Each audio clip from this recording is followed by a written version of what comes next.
వెలికలు పడుకొని 2 కాళ్ళు ఇలా పైకి ముడుచుకొని 2 చేతులు నడుము పక్కన పెట్టుకొని మెల్లిగా నడుముని పైకెత్తుతూ అలా ఒక 5 సెకండ్ల పాటు ఉంచి నిదానంగా కిందికి దించుతూ ఉండాలి. ఇలాగా పొద్దున సాయంత్రం 2 పూటలు చేస్తూ ఉండాలి. 10 సార్లు చేయాలి.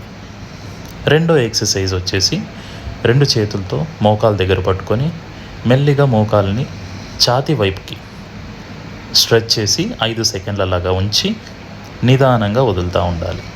ఇలా ఒక్కో దానికి 10 సార్లు వచ్చేలాగా చేస్తూ ఉండాలి. కుడివైపు 10 రావాలి, ఎడం వైపు 10 రావాలి. ఇలాగా 10 సార్లు వచ్చేలాగా చేస్తూ ఉండాలి. ప్రతిదీ 5 సెకండ్లు ఆపి నిదానంగా దించుతూ ఉండాలి. ఇలా పొద్దున సాయంత్రం 2 పూటలు చేస్తూ ఉండాలి.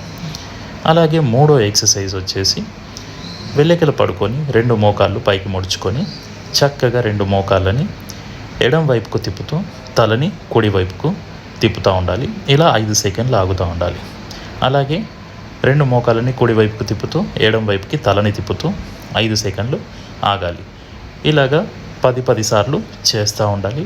ప్రతిదీ 5 సెకండ్లు ఆపుతూ ఉండాలి, లేదా 1 నుంచి 5 లెక్క పెట్టుకోవాలి. ఇలాగా కాళ్ళు తిప్పినప్పుడు తల దాని ఆపోజిట్ వైపు తిప్పాలి.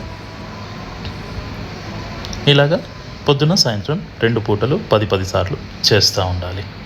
అలాగే 4వ ఎక్సర్సైజ్ వచ్చేసి బోర్లో పడుకొని 2 చేతులు ఛాతీ పక్కన పెట్టుకొని నిదానంగా 2 చేతుల సపోర్ట్తో తలని ఛాతీ భాగాన్ని చక్కగా పైకెత్తాలి. ఇలా ఎత్తి ఒక 5 సెకండ్లు అలాగా ఉంచి నిదానంగా కిందికి దిగుతూ ఉండాలి.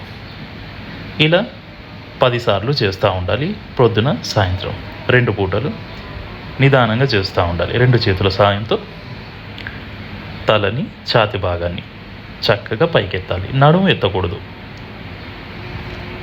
ఇలాగా నిదానంగా దిగుతూ ఉండాలి. 10 సార్లు చేయాలి. అలాగే బోర్లోకి వచ్చేసి డాగ్ పొజిషన్లో కూర్చొని 2 చేతుల సాయంతో నడుముని వెనక వరకు స్ట్రెచ్ చేస్తూ ఉండాలి. మళ్ళీ ముందుకు రావాలి. మళ్ళీ అదే పొజిషన్ నుంచి చక్కగా వెనక్కి వెళ్తూ ఉండాలి. ఇలా 5 సెకండ్లు ఆ పొజిషన్లో ఆగాలి. 1 నుంచి 5 కౌంట్ చేసుకొని మళ్ళీ ముందుకు రావచ్చు. ఇలాగా సో ఇలా పొద్దున సాయంత్రం 2 పూటలు 10 సార్లు చేస్తూ ఉండాలి. ప్రతిదీ 5 సెకండ్లు ఆగుతూ ఉండాలి. ఆ తర్వాత ఎక్సర్సైజ్ వచ్చేసి డాగ్ పొజిషన్ నుంచి ఎడమ కాలు కుడి చెయ్యి చక్కగా పైకి చాచి అలా 5 సెకండ్లు ఉంచాలి.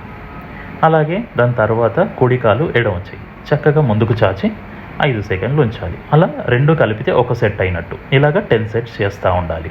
ఎడమ కాలు కుడి చెయ్యి, కుడి కాలు ఎడమ చెయ్యి ఇలా ఎత్తి 5 సెకండ్లు ఆపుతూ ఉండాలి ఒక్కొక్క దానికిను. సో ఇలాగ పొద్దున సాయంత్రం 2 పూటలు 10 సార్లు చేస్తూ ఉండాలి. ఆ తర్వాత ఎక్సర్సైజ్ అదే పొజిషన్లో ఉండి చిన్నగా నడువుని పైకెత్తుతూ ఛాతీని తల భాగాన్ని కిందికి తీసుకుంటూ ఉండాలి. అలాగే నడువుని కిందికి అంటూ ఛాతీని తల భాగాన్ని పైకి అనుకుంటూ ఉండాలి. సో దీన్ని మనం కామన్గా క్యాట్ అండ్ క్యామెల్ అని పోజ్ అంటాము. సో ఇలాగా పైకి కిందికి మూవ్ చేస్తూ ఉండాలి నడువుని. ఇలా రోజుకు పొద్దున సాయంత్రం 2 పూటలు 10 సార్లు చేస్తూ ఉండాలి. Thank you.